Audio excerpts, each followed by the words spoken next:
That was a couple. Well, I'll tell you what, I'm going to start off each, like I've done with each other individual that shared with us today. What did you do before real estate? My background is basically the grocery industry. I started with Snooks Markets back when I was like 19 years old, stayed with Snooks, and I left them in 1994. My growth with Snooks was a bagger like everybody else. You know, everybody starts in a bagging position.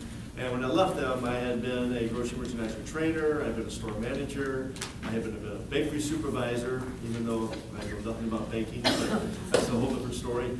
But what I learned from that standpoint from Snooks is that, you know, I ran stores just like Will ran stores. And, you know, my store had a budget of $40 million a year. I had 295 employees in my store. But, you know, from that standpoint, what you do, you learn to manage your department heads. And they take care of the people in their departments. So you actually manage about 13, 14 people, but yet the store is almost 300. I left Snooks in 1994, and I purchased a retail shop in Lake St. Louis. Some of you people out there, I think I've seen you there. I bought Dad's Bottle Shop, the liquor store in Lake St. Louis. And, you know, leaving the grocery industry and then purchasing my own business, taking all that knowledge and then putting it into 1,400 square feet. I took a store that was doing $250,000 a year, and I sold it in 2000, and I would have done $1 million in retail sales out of 1,400 square feet. Extremely profitable. It was fun. You know, just people with money drink and people without money drink more. So it's kind of recession. So from that point, due to something that happened to my father who died early, I went ahead and I retired for 2 years. Because, you know, pardon me, he never got to retire. So here I'm retired, and everybody I'm playing golf with is selling real estate. I go, wait a minute, I'm retired, they're playing golf as much as I am. It's 2002. They're talking about putting a sign in the front yard and all of a sudden getting 5 contracts and making 6, 7 grand. I'm going, well, why can't I do that? So I went ahead and I got into real estate in 2002, and I've been in real estate, you know, for 10 years now, and I've been with Keller Williams to be 3 years in March. So, you know, you've become a numbers guru, right? And I'll tell you, I think that's a really cool thing, because to me, I mean, that's when you evolve to being a business owner. That's when you go from being self-employed to being a business owner, when you hold your money and your time accountable. I think you've been a master at that. So, you know, just I want to ask you a couple questions here. What are the numbers that are most critical for you in your business? Well, the most critical is that, first of all, you got to pay the bills. So you've got to look at what your sales are. You've got to try to generate sales. At the same time, you can have all the sales in the world, but if your expenses exceed your sales, then you're not really making any money. You're not feeding your family. The thing about being in real estate or being in business for yourself is that you're the last one to get paid. So you got to think about that. You have to know how to generate business, at the same time control your controllable expenses. You know, take a look at your fixed expenses and your controllable expenses. So you got sales. I look at big time, which is transactions, average price per transaction, average commission per transaction. Then you look at your expenses. Some are fixed, you know, and some are variable.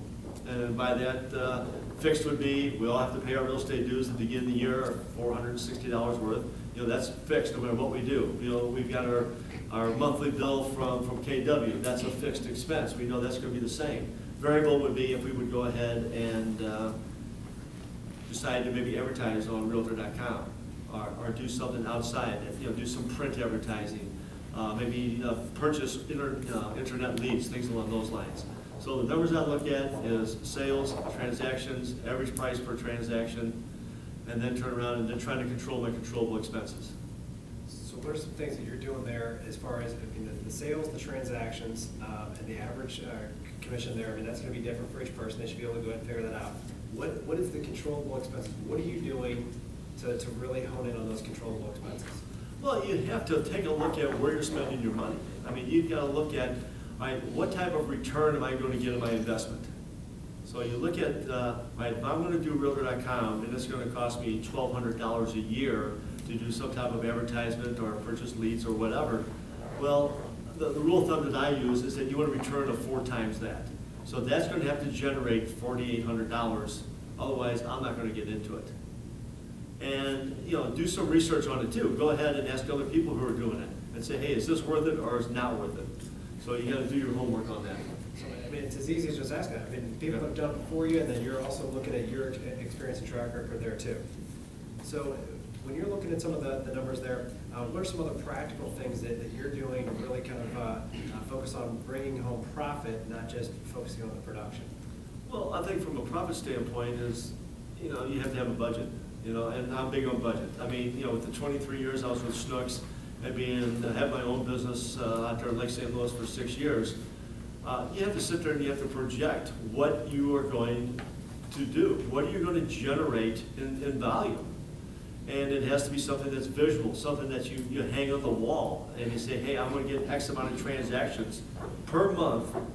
And because I need that, because you can then with your budget find out what your expenses are going to be and know how much you're going to spend. And the bottom line is that you want money left over at the end because everybody around you gets paid. You get paid last. So having a budget is probably the #1 thing that you can do. And, you know, I got some handouts here that, you know, we all know that, you know, in January, it's, you know, it's not a big part of our business. We know that in maybe July or August, it might be 18% of our business. Well, without a budget, you're not going to know what income is coming in what months. I mean, right now, I'm thinking about right now, from between now and the end of the year, is how much money can I put and have in the account, because the first quarter of next year is going to be traditionally soft.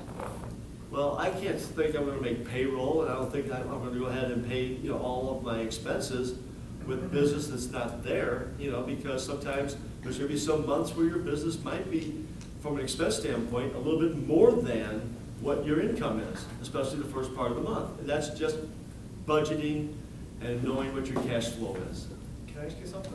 When did you set, because I know in order to do this, you've got to separate your business account from your personal account. Correct. So when did you do that? I've always done that. I've got a separate account that is my business account for all of my auto deposit paychecks to go to. And I also have that's the checking account, and I also have a credit card. And it's exclusively for the business only. There's no commingling of funds. And that is so important because you have to know exactly where you stand in every moment. And if you're not doing that, then, you know, shame on you, because Kelly could never do what she's doing if she didn't know exactly what she had coming in and what she had to work with and to project. I mean, she's projecting now what she wants to do, you know, next year, 1,000 transactions. Well, there's a cost associated to 1,000 transactions. And she knows that for every $5 million more she's going to do, it's probably an administrative person. So, you know, that's the type of thing that a budget will do. Just out of curiosity, is there a bank that you prefer that's a little bit easier to work with? No. No, I just use my Bank of America account. Okay. You know, and get into it and everything else. You know, if you do it right and everything else, this here is my June profit and loss statement, my cash flow statement. I know exactly what I made in June. I know exactly where the money was that I spent. And I get one of these every month. So you think it's going to be easy for me to write a budget next year? Right, there's history right here. Yeah, it's not a guess. And yeah, at the end of the year, like you start, I think you mentioned that when you start planning for next year, I mean, I'm already now thinking about next year. I'm looking at, I'll probably have my entire budget done. I think last year we had it done the end of November. You know, what we thought our sales were going to be this year. So strategic planning is so important for the following year, and that is definitely super duper helpful. And micro planning every month will keep you on track. You know, What does that mean? well, micro planning would be a good example. You know, the team got together last week, and we had wrote a budget for this year that was pretty doggone aggressive. Okay, I mean, last year we did, I think we closed with 66 transactions and did about 10.5 million. This year, you know, we kind of projected out, we're hoping to do like 15 million, and we wrote our budget as such. I added an administrative person, based on the projected volume. And right now, we're running about 9% over last year. Okay, it's not as big a numbers as we thought. So we sat down and then we said, you know what, let's take a look at what we got here, and let's micromanage what we've got with regards to our budget, and we redid our budget. Our budget now is I think 12% over last year. And we looked at, are we gonna need to cut expenses? And you can't wait till the end of the year. I mean, if you don't know that stuff, also at the end of the year, you're sitting there doing your taxes and you go, oh my God, I don't have any money to pay my taxes. I thought I made money last year, but all of a sudden, I squeaked by and I put some money into the family account, but now, Uncle Sam's telling me I owe him 16 grand. So what's that put you in, how does that change your budget the upcoming year? So let's say I don't have a budget put together. I'm average Joe realtor, and I'm the guy that puts all the receipts in the shoebox. And April 15th, I scratch that. October 15th, I'm going into my accountant with that, and I'm in a pivot year, I'll call it, where I want to go ahead and start having that budget. I want to have that strategic planning in place. What would you suggest to me? What would be the first thing you'd say, hey, this is the first thing, to get some good foothold moving forward? What would It's you do? simple. You turn around and you got a separate account for your income. You've got a checking account and a credit card for your expenses. And, anybody walks in my office right now, I've got a manila envelope like this that says July on it. And any bills come in, I throw it in July. So that would be cash type bills, or bills that were supporting what I did on the credit card, so I got, the paper backup. And at the end of the month, we get, from Jackie, we get our statement on how much money we had come in, but I could go to my account and look and see, okay, I got X amount of dollars in there. I could go to my checking account and look at my credit card account and say, okay, I spent this. Look at this, I got money left over. And that's just 1 month, and that's just by just taking everything and having three things. A cash little envelope to put that kind of stuff in, a checking account, and a credit card for your expenses. You can do it, you can go right now and have it set up for August. At the end of August, you'll know exactly whether you're a profitable business or not. It's not that hard. It's not rocket scientist. Now, if you want to fine tune it, yes, you can go ahead and break down your P&L to advertising, Realtor.com, Zillow, or whatever your expenses are, and you can break it down, even further on with regards to just closing gifts, and just really break it down and think, all right, at the end of the year, I spent $2,000 in closing gifts. Did that really give me any leads? Or maybe I should make those referral gifts and no longer use closing gifts. Just little things like that helps you make decisions all the time. I like that a lot. Just three basic things: credit card, checking account, and just a manila envelope. That's it. You're telling me that's what I can get started on getting my budget together. And I tell you what, I'm big on graph paper, and I will give everybody in this room a piece of graph paper so you can figure it out. Do you do a specific analysis at the end of the year or like in October, November, of exactly where every single closing came from? Buyer, seller, did it come from Zillow? Did it come from personal referral, past business? My administrative people have that. So you know where to target your advertising and marketing, so that's also marketing. So you know exactly where your marketing money needs to go. Correct, yeah. Did I get leads through zip code purchases, or did I get leads because of the banner ad? Well, banner ad's gone, okay? The skyscraper is gone, and that's the type of thing. Yeah, you analyze at the end of the year, and that's what my administrative people come through. My structure set from an administrative standpoint is that Alicia works with me exclusively on listings, and with Mindy and with Sheila and Cassie. Jen Moore is their coordinator. That's my buyer's agent coordinator. Okay, so I got the separation of the two. So they've got, like Mindy and Cassie and Sheila, they have Jen Moore. She's the person behind the scenes. Similar to what Kelly's gonna be setting up. I just got it on a smaller scale. And by the way, I'm gonna put in a cheap plug right now. I am hiring another buyer's agent. In case anybody would like to see me, please do. Okay, go ahead. Paid commercials. Where did you find you get your best return? My best return by giving great service and get referrals. What about money-wise? Hiring people smarter than you. Smarter than me or smarter than you? You know what? Smarter than me or smarter than you? Stop. I mean, my dad always says, hire somebody smarter than you, and he goes, and it shouldn't be too hard for you. So your repeat referral business is what you're talking about, is where you get most of your repeat referral. I mean, look what Cassie's doing. Cassie's getting referrals from people that haven't even closed yet. That's You know, right. Mindy does the same thing. So I want to just ask you one more question, and I'll grab 5 minutes here. And are you, can you hang around a couple minutes Sure. if you have other questions? I've got golf at 5 o'clock, so. That was my question, are you still playing golf? Yes, I am. Yes, I am. Matter of fact, I snuck out on Tuesday morning, or no, Wednesday morning, and shot a 71 with 5 birds. I was pretty happy with that. You're doing well, man. The drivers are working. So, I'll tell you what, then, moving into the second half of the year, I mean, this might be a moot question, because you might be looking at, like you're saying, 2013. That's right, I got it in my notes right here, that my second half of the year is October through March of 2013. Wow. Because I'm already in, 3 months is already gone. I mean, what we're doing today is gone, so we're already in October.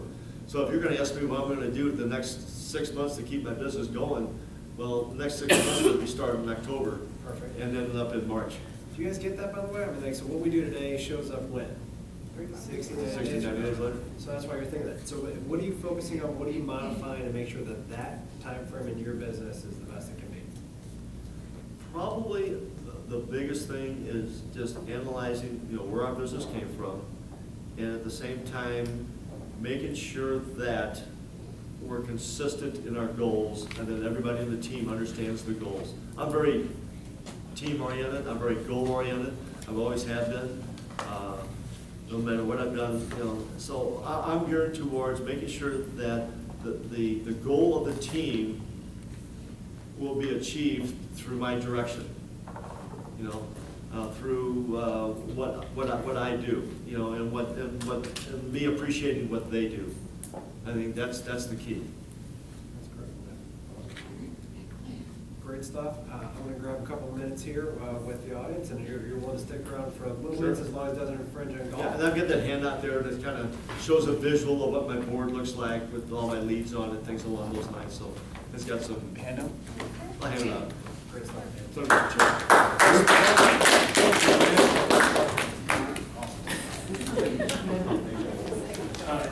So I'll tell you what, guys, I wanted to kind of just take the last 10 minutes here to share with you what I'm seeing, some trends that you're seeing today, and also some things that, we're seeing top agents around the country, what they're doing. So today was called a mid-year business planning clinic, right? So maybe something to do with that is to actually have a business plan. So I'll tell you what, in 7 minutes, here's what we're gonna do. We're gonna go ahead and give you a business plan that's gonna be customized to your strengths. By the way, did you notice what my first question was of each person that shared today? What did you do before real estate? Have we all done something before real estate? Do you think that what everybody did before real estate has an impact on their business today? I mean, I think every single person, you can tell that it's modified their business a little bit. So guys, be thinking about what you've done here, okay? So if you guys have something to write on, I'd get it out real quick, because I want to take you through a quick little process, and it'll allow you to have a perfect business plan that's really easy to look at. It's not a 17-page thing that you're going to look at the end of the year and say, wow, I wish I would have looked at it throughout the year. All right, this is called GPS, okay? And it's at the top of your page, put a 1 all the way to the top of the left side. And then put a G right above that. That stands for goals. So that might be, let's just use a general number here and say that I want to make $100,000 this year, or in the next 6 months. That would be my goal, okay? Now, right to the right of that 1, maybe about in the middle of the page there, on the top side, right to the right there, put a 3. So it goes 1, 3, and then above that 3, put a P.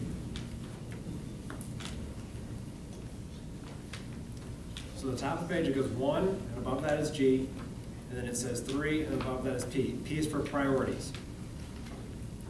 So I can tell you, after talking to over 1,200 agents here locally and nationally, 99% of them, somewhere thereabout, that's my general number, tell me that they get most of their business from where? Friends and family. Friends and family, sphere of influence, right? So I'm going to use that as my priority, one of my priorities. You have 3 priorities there, not 10. You know, as being entrepreneurial spirit, a strength if overused can become a weakness, and all of the things that you heard today work. The only time they don't work is when we try all of them at once. So the number 1 priority that I see out there that has a track record of success is working with our sphere of influence. Okay? So then right next to the 3, further to the right, on the right-hand corner of the page, put a 5. What? A 5, a number 5. And then right above that 5, put an S, and that's for strategies.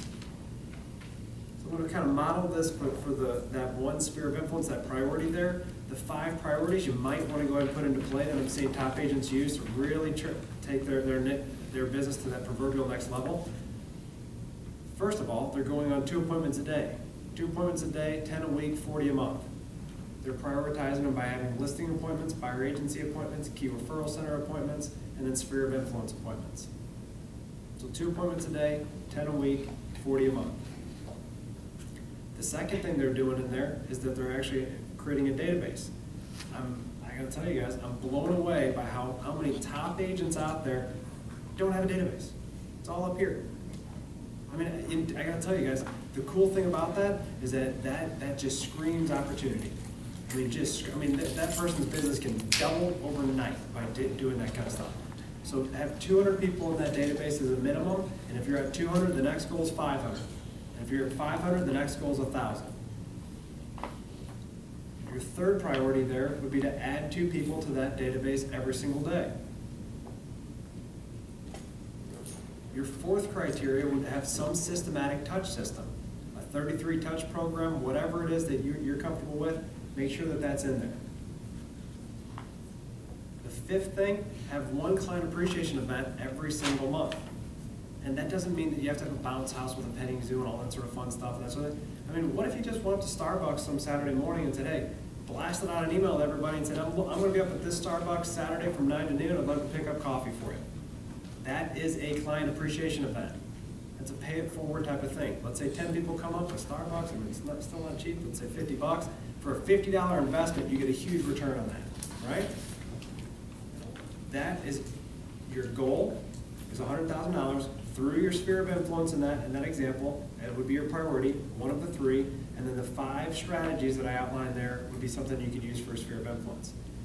That's the only priority that I have any conviction about because it's got track record. If I'm betting my career on something, I'm probably going to bet it on something with a track record. Now the other things, the other strategies that came up today, lead generation through open houses, lead generation through internet, Craigslist strategies, investors, all of those things work. Figure out what you're comfortable with. Networking, all of those things work. So whatever they are, put that would be your second priority and then your third priority. And leave it at that. You don't need to have 50 different things there. That's what leads to burnout. Does that make sense, guys, on what that business plan looks like? So, I mean, that's a business plan that's customized to your strengths. It's easy. Keep it on one page and keep it in front of you every single day. So that's the first one. Have a plan. The second piece, contact your sphere of influence regularly. Put together, we've got a 33 touch that's out there, really easy to get to on the edge. What about an 8x8? What's an 8x8, guys? I communicate to my people 8 times in what? 8 weeks. 8 weeks. The number 1 reason why I find that people don't have these communication systems in place is because they say, well, I already know them. Label it a re-engage 8x8.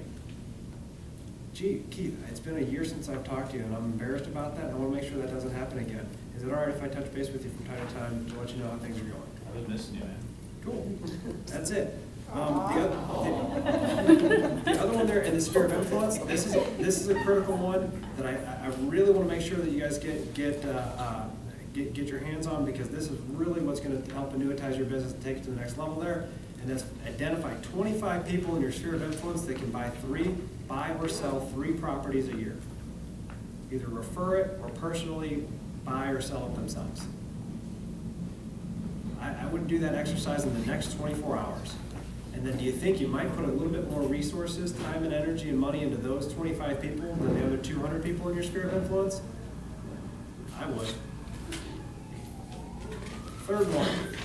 Third strategy. So the first one is have a plan. The second one is create a database and love on it. The third one is increase your listing inventory and focus on the top 20%. So basically what we're looking at doing is the Gene Rivers approach is whatever that number is. Let's say it's $100,000. My average commission's $5,000. That means that I need to sell 20 listings. Gene would say I need to go ahead and at least double that to be in my inventory. Okay, and Gene does about 250, 300 transactions a year on it. So if he's looking at getting 20 deals closed, he wants to have 40 listings in his inventory. And I would make a time that you want to have that completed by. Now, once you have those listings or you're grabbing those listings, I hear a lot about servicing them and that sort of thing.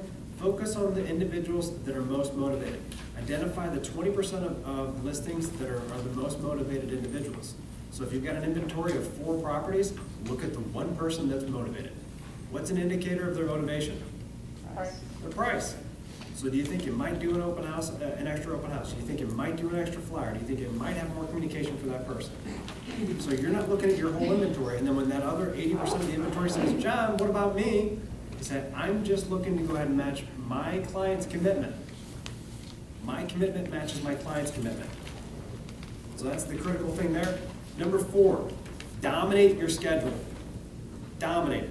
Commit to time management. It's the key to freedom. And here's what I would suggest doing. Identify what a millionaire agent does and emulate their day. Why argue with success? The second thing, you heard Bob Campbell talk about it, just get up earlier. You know, I mean, if we got up 30 minutes earlier, then we can go ahead and get 30 minutes more of our business done. And then the biggest thing, prioritize. God, family, business is what our values are. I would think that you'd want to make sure that your calendar agrees with that. So I'd be scheduling it. And here's the thing, willpower is a used up resource, so I would make sure that those most important things are done at the first part of your day. You know, the discipline is a used up resource, so make sure that your first part is really taking care of that stuff. So then the fifth one that I'm seeing the top agents do is that they're increasing their accountability. It goes knowledge, and then action, and implementation, and then accountability. Guys, what's coming up in October that might help out with some of that account? What is accountability, by the way? It's awareness. Follow through, I like that, yeah. It's awareness of where we're at. What are you guys doing right now? Hopefully you guys are thinking, reevaluating where you're at, where you at in relationship to your goals. What do I need to do differently to change that up? If you're aware of where you're at, you can make adjustments to make sure you hit your goals before the end of the year. If we're having this conversation December 26th, what opportunity you got? We heard Mark say we're already into October. You know, so be aware of what you're doing on a daily basis. And I would write this one down. Success and failure is accomplished daily. It's a daily situation. So what do we got that can bring more accountability to your business? Will was kind enough to leave a poster up here. Bold. Bold? Just do it. Just do it, right? I'll tell you what, Bold is a huge thing. It comes in October. It's an 8-week situation that is a high level of accountability and a high level of intensity and focus on the right activities. And it's very simple. That's what it's about. And then in those 8-week period, it's got an across the nation board of attracting 9 deals, an additional 9 deals in those 8 weeks. Bonnie, care to share anything about it? I know you're excited about it. Well, I mean, I think the one thing with Bold this year is that it's concurrent to the election, which none of us, if we want to be successful or make any sort of money, can miss out on. But make sure you do what you need to do to make that money. Cool. It's actually kind of easy. You just got to follow it. So I'll tell you what, basically anybody who wants to commit to it, it is an $800 investment. We're doing a matching program for that of up to $400. We can get details onto that. But sign the poster board. We're going to have it up in the office. So if you want to know more about that, certainly let me know. And we're about 4 minutes over. How'd we do today? Good. Ready to stop? Cool. Cool, I'll tell you what, I'm going to be heading over to Sherlock's for a couple of libations, so anybody that cares to join, let's have some fun. I can't make it, I'll just take the money. There you go, I like it. Yeah.